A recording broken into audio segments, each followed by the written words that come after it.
ইন্নাল্লাহা মালাইকাতাহু ইউসাল্লুনা আলান নবী ইয়া আইয়ুহাল্লাযীনা আমানু সাল্লু আলাইহি ওয়া সাল্লিমু তাসলিমা আল্লাহুম্মা সাল্লি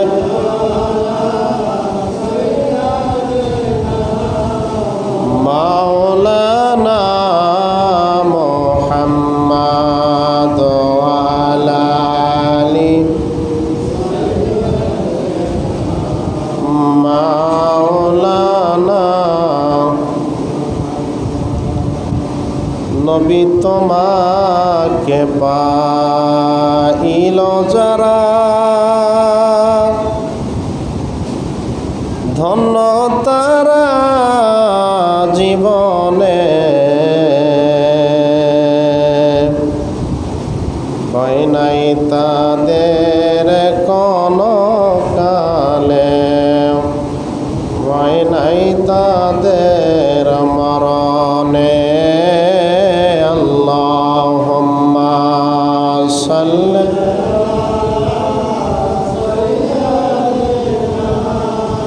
মাওলানা মুহাম্মাদ ওয়া আলা সাইয়্যিদিনা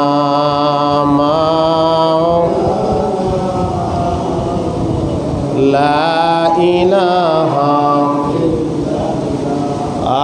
লা ইলাহা লা ইলাহা মুহাম্মাদুর রবিউল আউয়াল চন্দ্রমা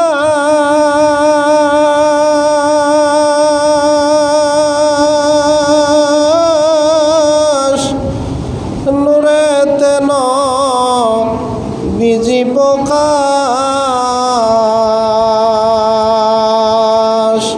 বিমোহিত খাজ বাতাস বিমোহিত খাজ বাতাস পরন কালেমা মুসলমান লা ইলাহা লা ইলাহা লা ইলাহা মুহাম্মাদুর আল্লাহুম্মা সাল্লি আলা মুহাম্মাদ ওয়া আলা আলি সাইয়্যিদিনা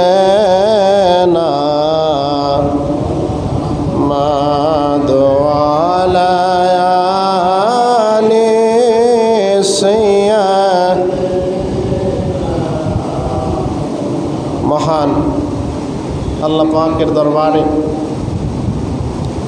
অগণিত শুকরিয়া আদায় করি যে মহান রব্বুল আলামিন পবিত্র জুম্মার দিনে আমাদেরকে তিনার ঘরে আসার মতো বসার মতো তৌফিক দান করেছেন। সেই মহান মালিকের দরবারে শুকরিয়া আনতে আদায় করে বলি আলহামদুলিল্লাহ। অগণিত দুরূদ ও সালাম পেশ করি প্রিয় নবীজির রওজা মুবারকে, লক্ষ কোটি কদম মুছে আরজ করি আপন মুর্শিদের পুত পবিত্র কদম মুবারকে। দিনদার মুমিন মুসলমান মহান আল্লাহর ডাকে সাড়া দিয়ে যারা আজকের এই পবিত্র জুম্মার নামাজে রবিউল আউয়াল মাসে নবীজির আগমনের মাসে ঈদে মিলাদুন নবীর মাসে যারা আল্লাহর ডাকে সাড়া দিয়ে মহান আল্লাহর ঘরে হাজিরা দিয়েছেন, সবার প্রতি আমার আন্তরিক সালাম, আসসালামু আলাইকুম ওয়া রাহমাতুল্লাহি ওয়া বারাকাতুহু। সম্মানিত হাজিরিন, সমস্ত ধর্ম থেকে সম্মানিত ধর্ম, সমস্ত কিতাব থেকে সম্মানিত কিতাব এবং সমস্ত কিছু থেকে আল্লাহ পাক রব্বুল আলামিন আমার হাবিবকে দুনিয়াতে পাঠাইলেন। যেভাবে আল্লাহ রব্বুল আলামিন বলতেছেন যে আমি তোমাকে পাঠিয়েছি সকল তথাকথিত ধর্মের উপর জয়ী করার জন্য, মানে সমস্ত ধর্ম থেকে ইসলাম ধর্মটাকে জয় করার জন্য। ইসলাম ধর্মটাকে আল্লাহ পাক রব্বুল আলামিন সর্বশ্রেষ্ঠ ধর্ম হিসেবে আল্লাহ পাক প্রচার করার জন্য আমার নবীকে দুনিয়াতে পাঠাইছে। একবার জোরে বলি সুবহানাল্লাহ। ইসলাম ধর্মটা হলো সর্বশ্রেষ্ঠ ধর্ম। একবার সকলে বলি আলহামদুলিল্লাহ। এর মধ্যে তো কোনো সন্দেহ নাই, আসেনি? ইসলাম ধর্ম সর্বশ্রেষ্ঠ ধর্ম, এর মধ্যে কোনো সন্দেহ নাই।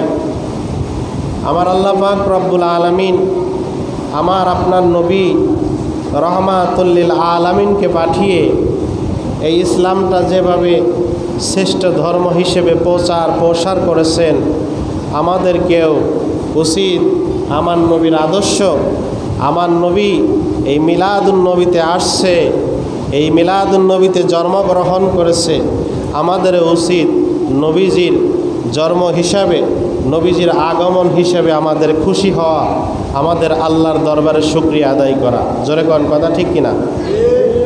কারণ নবীজি যদি না আসতো আমরা ধর্ম বুঝতাম না। কথা বলেন ঠিক কিনা?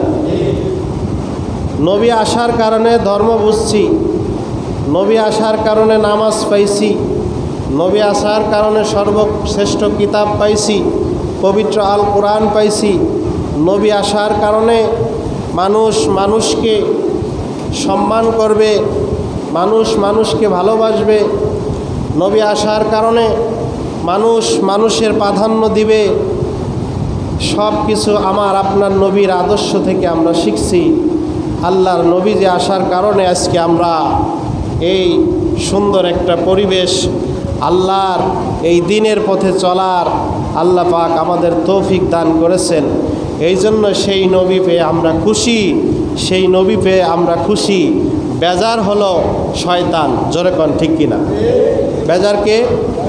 শয়তান। পৃথিবীতে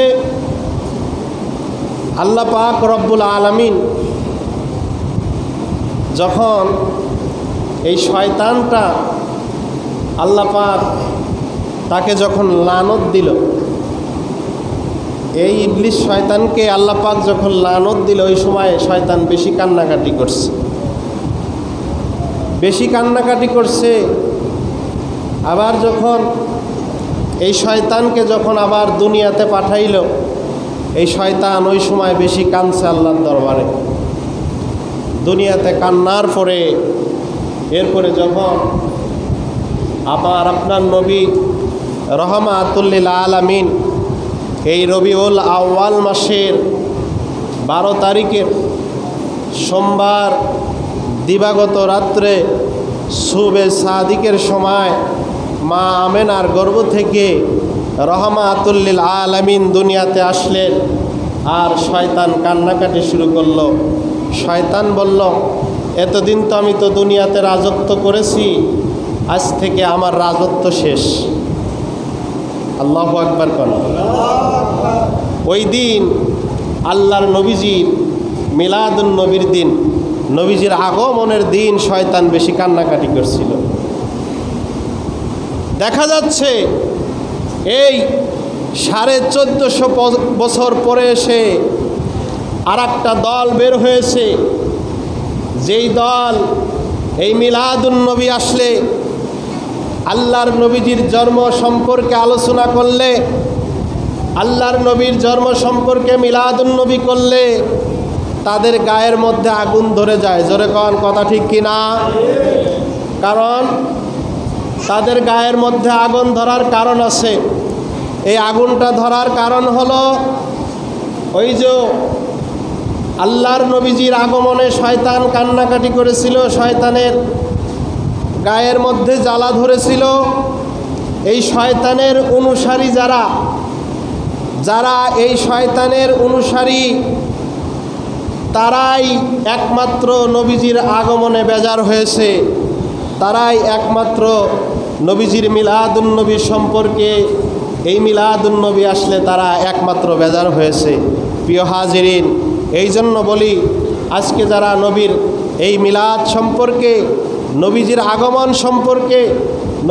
আগমন সম্পর্কে যারা তাদের মনের মধ্যে ধারণা করে যে ঈদে মিলাদুন্নবী বেদাত, এটা করা যাবে না, এইটা মনের মধ্যে তারা ধারণা করে, আমি মনে করি তারা শয়তানের দল।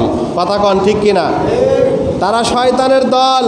কারণ আল্লাহর নবীজির আগমনে, আল্লাহর নবী রহমাতুল লিল আলামিনকে পেয়ে আজকে আমরা এত বড় সম্মানিত হয়েছি, আমরা এত বড় সম্মান পেয়েছি।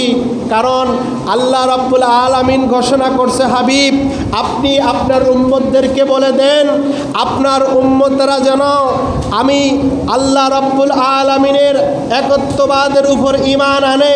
কুল হুয়াল্লাহু আহাদ আল্লাহুস সামাদ। হাবিব আপনি বলে দেন, আপনার উম্মতগণ যেন আমি আল্লাহর একত্ববাদের উপর ঈমান আনে। ঈমান আনলে কি হবে? হাবিব আপনি বলে দেন, আপনার উম্মতগণ যেন আপনি নবীকে ভালোবাসে। ক্বালান নাবিয়্যু সাল্লাল্লাহু আলাইহি ওয়াসাল্লাম, লা ইউমিনু আহাদুকুম হাত্তা আকুনা আহাব্বা ইলাইহি মিন ওয়ালিদিহি ওয়া ওয়ালাদিহি ওয়ান নাসি আজমাইন। রাআহুল বুখারী। আল্লাহর নবীজি রহমাতুল লিল আলামিন বলে দিলেন, আমি নবীকে ভালোবাসার মাপকাঠি হলো ঈমান। একবার জোরে বলি সুবহানাল্লাহ। আমি নবীর ভালোবাসা কি? ঈমান। মাপকাঠির ঈমান। আল্লাহর নবীজি বলতেছেন, লা ইউমিনু আহাদুকুম হাত্তা আকুনা হাব্বা ইলাইহি মিন ওয়ালিদিহি ওয়া ওয়ালাদিহি ওয়ান নাসি আজমাইন। আল্লাহর নবীজি বলতেছেন, হে আমার উম্মতেরা তোমরা শোনো, আমি নবী তোমাদের ধন সম্পদ থেকে, তোমাদের সম্পদ থেকে, তোমাদের সন্তান থেকে, এমনকি নিজের জীবন থেকে আমি নবীকে বেশি ভালোবাসতে হবে। আর আমি নবীকে যদি বেশি ভালোবাসো তাহলেই তোমরা ঈমানদার হতে পারবে। একবার জোরে বলি সুবহানাল্লাহ। তাহলে বোঝা গেল আল্লাহ বলতেছেন আমি আল্লাহর একত্ববাদের উপর ঈমান আনতে হবে। আল্লাহ জানায় দিতেছেন, হাবিব আপনি নবীকে ভালোবাসলে তে ঈমানদার হবে। তার মানে বোঝা গেল আল্লাহর একত্ববাদের উপরে যার ঈমান আছে আর রাসূলের প্রেম যার মধ্যে আছে, সে কোনোদিন মিলাদুন্নবীকে অস্বীকার করতে পারবে না। জোরে কোন কথা ঠিক কিনা? সে পারবে না।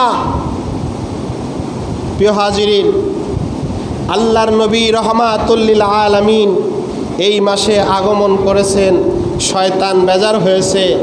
আর যারা ঈমানদার, যারা নবীর প্রেম যাদের অন্তরের মধ্যে আছে, একমাত্র তারাই নবীকে ভালোবাসছে। মিলাদুন্নবী আসলে মিলাদ পড়ছে, নবীর উপরে দুরূদ ও সালাম পড়ছে। একবার জোরে বলি আল্লাহু আকবার। মহব্বতে দুরূদ শরীফ পড়ি, আল্লাহুম্মা সাল্লি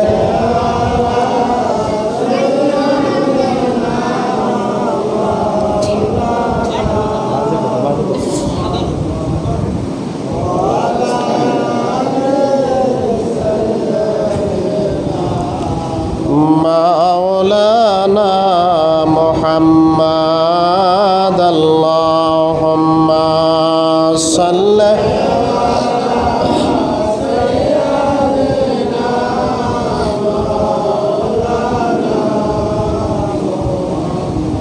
ওয়া আলা আলি সাইয়্যিদিনা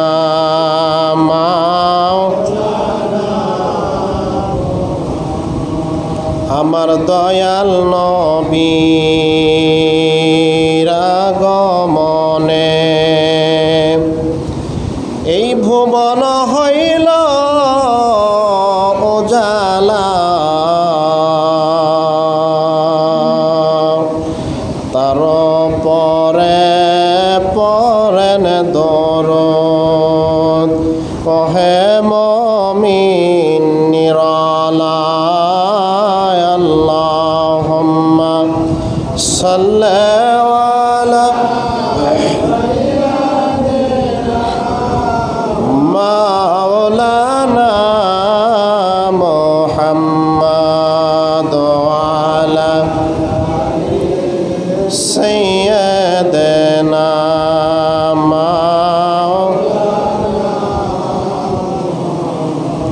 প্রিয় হাজিরিন, এই জন্য বলি যে ঈদে মিলাদুন্নবীর মাস আসলে বেশি বেশি করে মিলাদ পড়বেন। কারণ জানেন, এই মাসে যদি বেশি বেশি মিলাদ পড়েন তার ঘরের মধ্যে আল্লাহর রহমত নাজিল হয়। সুবহানাল্লাহ।